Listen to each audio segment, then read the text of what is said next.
dalam perlembagaan, Yang Berhormat tahu tak, perkataan budi bicara tu dipakai hanya kepada yang di Pertuan Agong saja. Perkara 38, 40, 139, 141A, 143. Satu lagi manusia, Ehsan namanya, ialah peguam negara di bawah 145. Maknanya yang di Pertuan Agong budi bicara. Perlembagaan ni, perlindungan buat perlembagaan. Kemudian satu saja, seorang individu iaitu peguam negara. Maknanya budi bicara ni tidak boleh dipersoal. Kenapa? Di segi sejarah sistem kita, Westminster System. Kerana pada masa yang sama, peguam negara juga yang menjadi, kata orang, penentu kepada keamanan dan keselamatan negara. Jadi dia ada kuasa. Jadi nak jawab soalan Larut berkata, hakim mengatakan tidak bersalah. Itu kata hakim tak ada masalah. Yang Berhormat pun pernah jadi dalam negeri. Banyak kes, SOSMA, macam-macam kes keselamatan sebagai contoh. Pukul 10 didapati tak bersalah, 10.01 kena tangkap balik. Kena tuduh balik. Lepas itu dibebaskan di peringkat Mahkamah Rayuan pun boleh ditangkap, boleh dituduh. Berarti Tuan Speaker, tuduhan yang diberi dan kuasa di bawah perlembagaan pada peguam negara, siapa-siapa dia boleh charge. Termasuk kuasa dia boleh charge Perdana Menteri, Menteri Kabinet, Tuan Speaker sendiri, pembangkang, semua dia boleh charge. Itu kuasa dia. Sebab saya sebut tadi, dalam perlembagaan yang di Pertuan Agong ada berapa kuasa ditulis termaktub,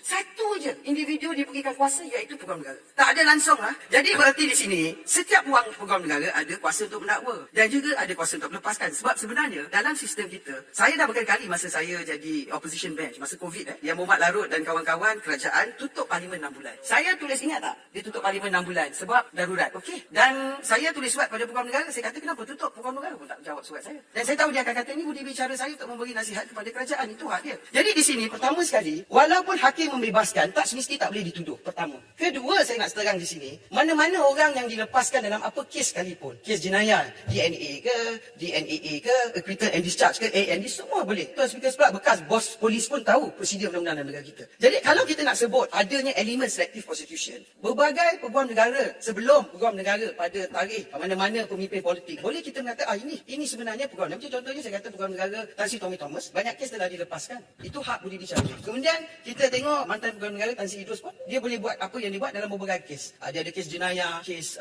jenayah kewangan, macam-macam. Itu kuasa dia. Boleh, jadi semua faham tu lah. Jadi saya nak tekan di sini, itu sebabnya Kerajaan Madani hari ini komited untuk memisahkan peguam negara daripada kuasa pendakwaan, dan kita telah setuju di segi prinsip satu. Keduanya, jawatan kuasa hak asasi akan bersama dalam empirical study.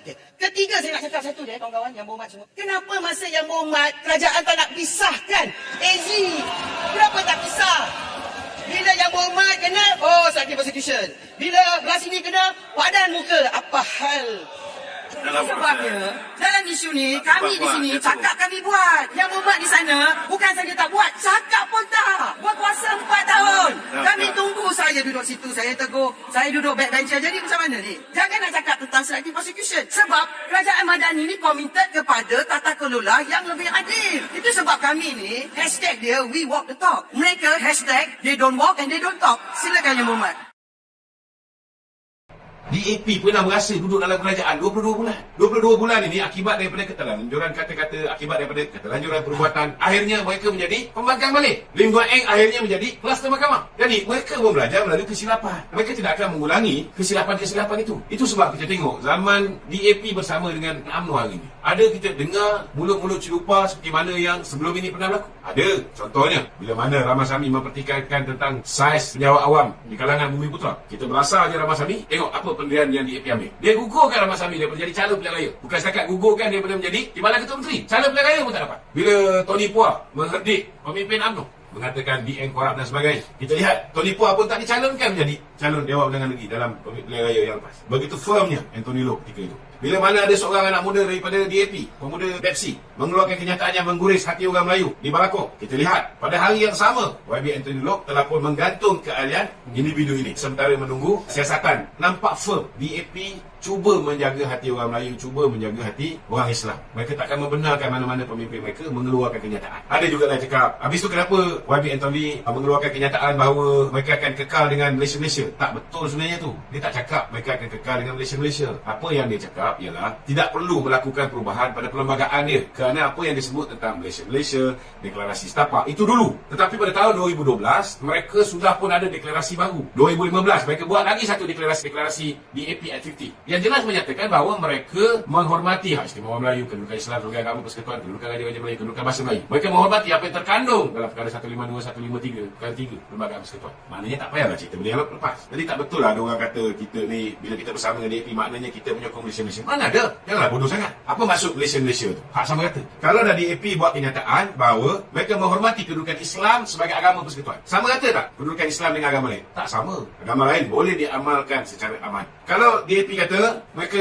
Malaysia nak hak sama kata semua kaum. Hari ini DAP punya pendirian sudah berubah. Mereka menghormati apa yang terkandung dalam perlembagaan perkara 153 di mana kedudukan istimewa orang Melayu tu ada dan Bumi Putera. Maknanya tak adalah apa yang dia minta dulu tu dia teruskan. Itu kena faham. Dan baru ni dalam Convention DAP mereka meluluskan 11 resolusi turut menyatakan benda yang sama. Dia memberi jaminan tentang kedudukan hak istimewa orang Melayu, kedudukan Islam, kedudukan Raja Melayu dan bahasa Melayu. Mereka akan memperkasakan perkara ni. Jadi bagi saya lah, orang takut dengan DAP ni ialah orang takut DAP ketika DAP bersama dengan Bersatu. Kerana bila DAP bersama dengan Bersatu, orang nampak DAP mengawal Bersatu. Orang juga takut ketika DAP bersama dengan PAS kerana mereka berjaya mengawal PAS. Tetapi alhamdulillah hari ini sifat saling menghormati di antara pimpinan UMNO dan DAP berada dalam keadaan baik, dan sehingga hari ini kita tak dengar benda-benda yang tak baik yang menyebabkan kita rasa mereka tidak menghormati kita. Alhamdulillah, ini bukan satu benda yang mudah untuk dicapai. Ini dapat dicapai dengan kesedaran kedua-dua belah pihak, baik belah pihak BN, begitu juga dengan pihak PH dan juga DAP. Tapi kita tak nafikanlah, ada juga belah pihak BN pun ada satu dua pimpinan kita yang kepala gila sikit.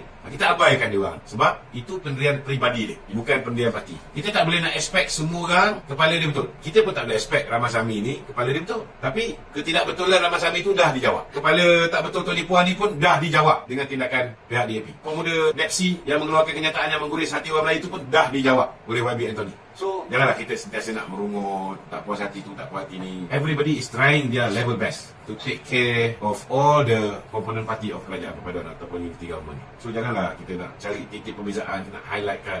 Janganlah sampai kita nak gunakan orang UMNO sokong DAP, maka orang UMNO hari ini menyokong Malaysia. Bila masa pula kita sokong Malaysia? Jangan melampau sangatlah. Sabar, kita pun ada hadnya. Pertama sekali kena faham, selain daripada kita ada pilihan antara dua watak, Muhyiddin dan Anwar, kita pilih Anwar. Baik. Kerana Anwar tidak pernah menganiaya kita. Baik. Pilihan kedua ialah kerana masa depan UMNO. Kalau UMNO memilih untuk bekerjasama dengan Muhyiddin, bekerjasama dengan PAS, maka 74 kursi yang mereka menang itulah kursi-kursi tradisi UMNO. Kita tak akan boleh bertanding di situ. Sebaliknya, kalau kita bersama dengan kawan-kawan Pakatan Harapan, DAP tak akan kacau kursi Melayu ni. Kita tak perlu nak bagi kursi Melayu kepada DAP untuk bertanding untuk membolehkan mereka menang. Kita cuma jaga kursi Melayu, DAP boleh jaga kursi bukan Melayu. Di kalangan rakan-rakan Pakatan Harapan pun masing-masing ada kelebihan masing-masing. Macam PKR dia lebih di bandar-bandar, di kawasan-kawasan urban, lebih liberal dan sebagainya. Mereka ada kekuatan di sana. Kalau ada perlu kita tukar kawasan, kita boleh bincang. Ada yang UMNO ambil sikit kat bandar, ada yang kat luar bandar kita bagi dia atas pinggir bandar. Mungkin juga kita kena bincang dengan amanah. Tapi ini semua boleh settle. Sebabnya kalau kita lihat dari segi peragihan kursi akhirnya, last kali kursi-kursi yang dulu PN menang ini, siapa akan bertanding di kursi ni? Biasanya orang yang nombor 2 undi terbanyak. Dan ini banyak memberi kelebihan kepada Barisan Nasional. Maknanya peluang untuk BN bertanding lebih kursi berbanding dengan komponen lain dalam Pakatan Harapan dan juga Kerajaan Perpaduan sangat tinggi. Kita ada potensi bertanding banyak kursi. Berbanding kalau kita bersama dengan Perikatan Nasional, kita ada 191 bahagian. Kalau sekarang kita ada 26 kursi. Kalau 26 kursi itu mereka kekal dengan 74 kursi yang mereka menangi. Kursi Melayu yang masih ada yang dimenangi oleh kawan-kawan Pakatan Harapan ada lebih kurang 29. Maknanya kek yang 29 ini je yang kita boleh rebut. Yang kita ada 26 kekal, yang 74 pada Bersatu dan PAS, kita tak boleh kacau. 29 ini, kalau dengan potensi, dengan track record kejayaan mereka yang dapat 74, kita hanya dapat 26. Mungkin kita boleh dapat lagi 5. So 26 campur dengan 5, mungkin 31. Maksimum pun mungkin 35. Mungkin dapat lagi 9. So kalau 31 je kita dapat, kita ada 191. Apa akan jadi dengan 160 bahagian UMNO? Adakah kita nak tutup semua? Ini perkiraan yang bagi saya penting untuk masa depan parti kita, masa depan UMNO. Kedua je, UMNO selama hari ini, kita bertanding di kawasan Melayu je. Masalah kawan-kawan MCA, MIC pun, mereka juga harap dapat kawasan Melayu UMNO. Kerana kita tahu kita tak boleh dapat undi bukan Melayu. So sampai bila kita nak macam tu? Bila kita bekerjasama dengan Pakatan Harapan ni, UMNO ni masih lagi parti orang Melayu paling besar. Walaupun ada ahli kita kianat ke, lari ke, tak muni kita ke atas pagar ke, tak nak keluar muni ke, tak boleh nafi ahli kita paling ramai. Parti paling besar dan parti yang mempunyai keahlian orang Melayu paling ramai. Pakatan Harapan hari ni ialah parti yang mendapat dukungan 98% bukan Melayu. Cuma kita bayangkan, Melayu bukan Melayu bergabung. It's going to be the end of racism. Berhentinya politik perkauman. Dan sebenarnya yang Bersatu, yang Mahathir, yang Haji Hadi takut ni, mereka takut akhirnya rakyat nampak di bawah kerajaan perpaduan ini Islam terjaga, Melayu okey, bahasa Melayu okey, raja-raja Melayu okey. Last kali dia kata, kerajaan perpaduan ni okey. So kenapa kita nak tolak? Mereka bimbang itu. Dan kena faham bahawa Mahathir berjaya memecah belah kaum Melayu. Bila Mahathir berjaya memecah belah kaum Melayu, saya nak beritahu, tidak ada satu parti politik Melayu yang boleh jadi dominan dalam negara ni, yang boleh memerintah dengan aman, damai, stabil tanpa bukan Melayu. No more. Finish. Buatlah kira congak macam mana pun, bila Melayu dah pecah banyak, hanya parti Melayu yang dapat menjalin kerjasama dengan bukan Melayu boleh membentuk kestabilan. Saya ambil contoh, hari ini, betapa hebatnya sokongan orang Melayu terhadap Perikatan Nasional. Berapa kursi dia dapat? 74. Tanpa bukan Melayu, mereka boleh bentuk kerajaan? Tak boleh. Kalaupun dengan penipuan yang mereka buat peringkat awal itu lagi, tanpa menyedari bahawa mereka melakukan satu kebodohan dengan tidak mengambil kira Akta Lompat Parti yang mereka sudah luluskan sendiri. Katalah realitinya terjadi sebuah kerajaan yang 115 orang. Katalah misalnya tidak ada Akta Lompat Parti, Muhyiddin Perdana Menteri dipilih oleh 115 orang. Cuba bayangkan dengan 115 orang itu, apa yang Muhyiddin boleh buat? Bila dia duduk dalam kerajaan yang 114 orang itu, dia tak boleh sepanjang masa memuaskan hati semua 114 orang itu. Akhirnya dia terkubur, dia tersingkir daripada jawatan Perdana Menteri. Kalau tambah lagi satu, adakah ianya memberi kesan? No way. Tidak ada parti Melayu yang boleh jadi dominan lagi tanpa bukan Melayu dalam negara ni. No more. Tak mungkin boleh berlaku lagi. Itu sebab bagi saya, ramuan hari ini dah cukup cantik. Kerajaan perpaduan yang dalamnya ada parti terbesar orang Melayu dan juga mendapat sokongan paling besar bukan Melayu. Inilah ramuan kestabilan. Tetapi kalau rakyat lebih cerdik daripada 2018-2022, rakyat bagi sokongan kepada kerajaan perpaduan ini, we are going to have a very strong and stable government. Kita akan kembalikan keharmonian negara ni. Kita akan jadikan Malaysia sebuah negara yang cukup hebat.